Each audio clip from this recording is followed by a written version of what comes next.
वंदे मातरम।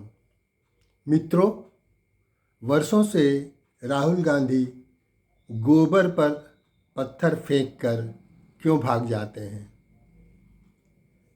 कहने का तात्पर्य है कि क्यों तथ्यहीन, बिना सटीक साक्ष्य के विषय को संसद से सड़क तक उठाते हैं और फिर उस पर जब चर्चा का समय आता है भाग खड़े होते हैं।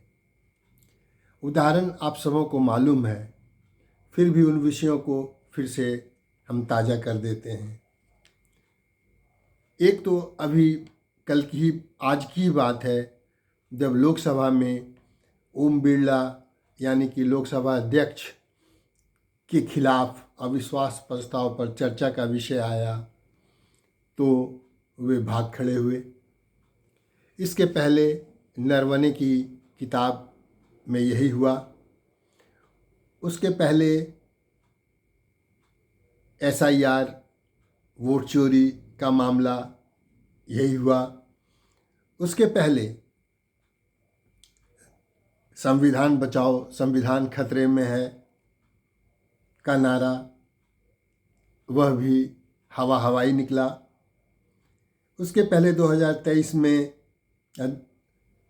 जिसकी जितनी आबादी उतना हक, फिर वो चुप हो गए। उसी साल अडानी अंबानी की सरकार है ये BJP, फिर उस विषय को उन्होंने छोड़ दिया। उसके बाद नफ़रत के बाज़ार में मोहब्बत की दुकान चलाए 2022 में, फिर वो नारा भी कहीं गुम हो गया। उसके पहले था उनका गब्बर सिंह टैक्स यानी GST और नोटबंदी, उस पर भी ज़्यादा नहीं टिके। उसके पहले था चौकीदार चोर है, और उसका जब प्रत्युत्तर दिया गया कि हम सभी चौकीदार, फिर वो भाग खड़े हुए। सूट बूट की सरकार उनकी पहले एजेंडा थी, उसका भी क्या हश्र हुआ है ये आप सभी को मालूम है।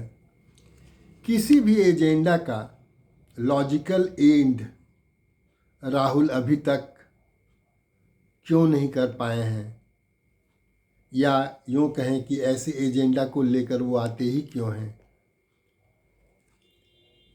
आरोप तो लगाते हैं पर अंतिम प्रमाण नहीं दे पाते हैं। नारे मजबूत लेकिन समाधान स्पष्ट नहीं। जनता की यह धारणा बनती है कि मुद्दों को अंत तक नहीं ले जा पाते हैं राहुल गांधी। सच पूछिए तो संगठन की कमजोरी से मुद्दों को ज़मीनी आंदोलन में बदलना उनके लिए हमेशा मुश्किल रहा है। BJP द्वारा तेज एवं मजबूत जवाब देना राहुल गांधी के हमले को हर बार कमज़ोर कर देता है, या यूँ कहें कि राहुल गांधी का हमला हर बार कमज़ोर पड़ जाता है। ठोस प्रमाण, फॉलोअप और स्पष्ट समाधान की कमी के कारण एजेंडा निर्णायक स्तर पर नहीं पहुंच पाती है या निर्णायक नहीं बन पाती है। इसका अर्थ तो यही लगाया जा सकता है कि उनका एजेंडा हर बार मलाई की जगह गोबर पे पत्थर फेंकने के समान ही होता रहा है आज तक।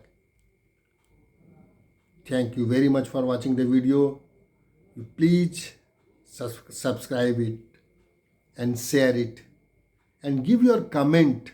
Please, you are requested to give comments on this subject. Thank you very much for watching the video.